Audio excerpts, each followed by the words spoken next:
മലയാളികൾക്ക് അധികം സുപരിചിതനായില്ലെങ്കിലും പ്രേക്ഷകരെല്ലാവരും ഈ ഒരു വിഷയത്തെക്കുറിച്ച് അറിയുന്നുണ്ട്. നടൻ സെയ്ഫ് അലി ഖാന്റെ വീട്ടിൽ സംഭവിച്ച വാർത്തകൾ തന്നെയാണ് സോഷ്യൽ മീഡിയയിൽ നിറയുന്നത്. നടൻ സെയ്ഫ് അലി ഖാനെതിരെ നടന്ന സംഭവം ഏറ്റവും കൂടുതൽ പ്രേക്ഷകർ ചർച്ച ചെയ്യുന്നുണ്ട് എന്ന് പറയാം. സെയ്ഫ് അലി ഖാന് കുത്തേൽക്കുകയും അദ്ദേഹം ആശുപത്രിയിൽ പോവുകയും ചികിത്സ തേടുകയും ചെയ്തിരുന്നു. എന്നാൽ ഇപ്പോൾ അതിനെ തുടർന്ന് പോലീസ് അന്വേഷണത്തിനിടയിൽ മൊഴിയിൽ വൈരുദ്ധ്യമേറെ ഏർപ്പെടുന്നുവെന്ന് വേണം പറയാൻ. സെയ്ഫ് അലി ഖാന്റെ വീട്ടിൽ നിന്ന് പോയ ആശുപത്രിയിലേക്ക് 3 കിലോമീറ്ററിനകത്ത് തന്നെയാണ് ചുറ്റളവുള്ളത്. എന്നാൽ അവിടേക്ക് എത്താൻ ഏകദേശം 1.5 മണിക്കൂർ എടുത്തു എന്നാണ് പറയുന്നത്. അതെന്തുകൊണ്ടാണ് എന്ന് പ്രേക്ഷകരെല്ലാവരും ചോദിച്ചിട്ടുണ്ടായിരുന്നു. ബ്ലോക്കിനെ കുറിച്ചുമൊക്കെ തന്നെയും പറയുന്നുമുണ്ട്. എന്നാൽ അത്ര വിശ്വസനീയമായ ഒന്നല്ല എന്നാണ് പ്രേക്ഷകരെല്ലാവരും അഭിപ്രായപ്പെടുന്നത്. സെയ്ഫ് അലി ഖാന്റെ വാർത്തകൾ സോഷ്യൽ മീഡിയയിൽ നിറയുമ്പോൾ മൊഴികളിലുള്ള വൈരുദ്ധ്യത്തെക്കുറിച്ച് തന്നെയാണ് പോലീസും ചർച്ച ചെയ്യുന്നതെന്ന് പറയുന്നു. പ്രേക്ഷകരുടെ പ്രിയപ്പെട്ട താരമെന്ന് പറയുമ്പോൾ തന്നെ മൊഴിയിലെ വൈരുദ്ധ്യമൊക്കെ പ്രേക്ഷകരും ചോദ്യം ചെയ്യുന്നുണ്ട്. സെയ്ഫ് ആശുപത്രിയിലെത്തിയത് ആർക്കൊപ്പമാണെന്നാണ് മൊഴിയിൽ ചോദിക്കുന്നത്.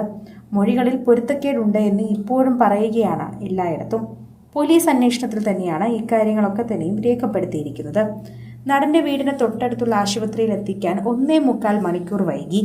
മകനല്ല, സുഹൃത്താണ് ആശുപത്രിയിൽ എത്തിച്ചതെന്നാണ് ഇപ്പോൾ മെഡിക്കൽ കോളേജിലെ രേഖകളിൽ തന്നെ വ്യക്തമാക്കുന്നത്. പിന്നെ എന്തിനാണ് മകൻ എന്ന് പറഞ്ഞ് സെയ്ഫ് അലി ഖാൻ കള്ളം പറഞ്ഞതെന്ന് ചോദിക്കുന്നുണ്ട്. അതുപോലെ തന്നെയാണ് പ്രേക്ഷകർക്കും അതേ കാര്യങ്ങൾ അറിയാനുള്ള ആഗ്രഹമുണ്ടെന്നും പറയുന്നത്. നട്ടെല്ലിന് ഗുരുതരമായി പരിക്കേറ്റ നടന് എങ്ങനെ 5 ദിവസം കൊണ്ട് ആശുപത്രി വിടാനായി? ഭരണകക്ഷി നേതാവും മന്ത്രിയും അടക്കം ഉയർത്തിയ സംശയങ്ങൾ മറ്റൊരു തലത്തിലേക്കാണ് നീങ്ങുന്നത് എന്ന് പറയാം.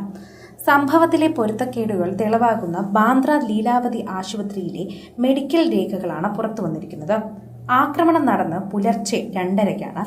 ആശുപത്രിയിൽ എത്തിച്ചത് പുലർച്ചെ 4:10-നും. ഫ്ളാറ്റിൽ നിന്ന് 10 മിനിറ്റ് മാത്രം ദൂരെയുള്ള ആശുപത്രിയിലേക്ക് വരാൻ എന്തുകൊണ്ട് ഇത്രയും വൈകി എന്നാണ് ചോദിക്കുന്നത്.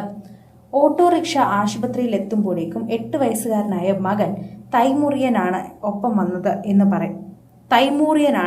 വന്നതെന്നായിരുന്നു ഡോക്ടർമാരുടെ മൊഴിയിൽ പറഞ്ഞത്. എന്നാൽ കുടുംബ സുഹൃത്ത് അബ്സാറിന്റെ മൊഴിയിൽ പറയുന്നത് അങ്ങനെയല്ല.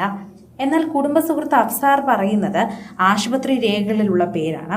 എന്നാൽ കുടുംബം വിളിച്ചതനുസരിച്ച് പുലർച്ചെ 3:30-ക്ക് ശേഷമാണ് താൻ എത്തിയതെന്നാണ് സിനിമാ രംഗത്ത് പ്രവർത്തിക്കുന്ന വ്യവസായിയായ സെയ്തി വിശ്വസിക്കുന്നത്. അതുപോലെ തന്നെ നടന് 6 കുത്തേറ്റു എന്നാണ് നേരത്തെ ഡോക്ടർ പറഞ്ഞതെങ്കിലും 5 പരിക്കുകളുടെ കാര്യം മാത്രമാണ് മെഡിക്കൽ റിപ്പോർട്ടിലുള്ളത്. 6ാമത്തെ കുത്തിന്റെ കാര്യം ആരും പറയുന്നില്ല. ഇപ്പോൾ ഉയർന്നു വരുന്ന ദുരൂഹതകളിൽ പോലീസ് തന്നെയാണ് വ്യക്തത വരുത്തേണ്ടത്. ആക്രമി പറഞ്ഞതായും തന്നെ മൊഴി രേഖപ്പെടുത്തിയിട്ടുണ്ട്. അതേസമയം തന്റെ മകനെ പോലീസ് കുടുക്കിയതാണ് എന്നാണ് ബംഗ്ലാദേശ് സ്വദേശിയായ പ്രതിയുടെ പിതാവ് ആരോപിച്ചത്. സിസിടിവിയുമായി തന്റെ മകൻ മുഹമ്മദ് ഷെരീഫിലുള്ള സാമ്യമല്ല എന്നും പിതാവ് തന്നെ പറഞ്ഞു. പിന്നെ എങ്ങനെയാണ് എൻ്റെ മകനെ അറസ്റ്റ് ചെയ്യുന്നതെന്നും അദ്ദേഹം ചോദിച്ചു. ഇതിനെക്കുറിച്ചുള്ള ചർച്ചകളെല്ലാം തന്നെ ഇപ്പോൾ നിലവിൽ നിൽക്കുകയാണ് എന്ന് പറയാം. കൂടുതൽ സിനിമ, സീരിയൽ, ചാനൽ വാർത്തകൾക്കും നിങ്ങളുടെ പ്രിയപ്പെട്ട താരങ്ങളുടെ എക്സ്ക്ലൂസീവ് അഭിമുഖങ്ങൾക്കുമായി സബ്സ്ക്രൈബ് ചെയ്യാൻ മറക്കല്ലേ.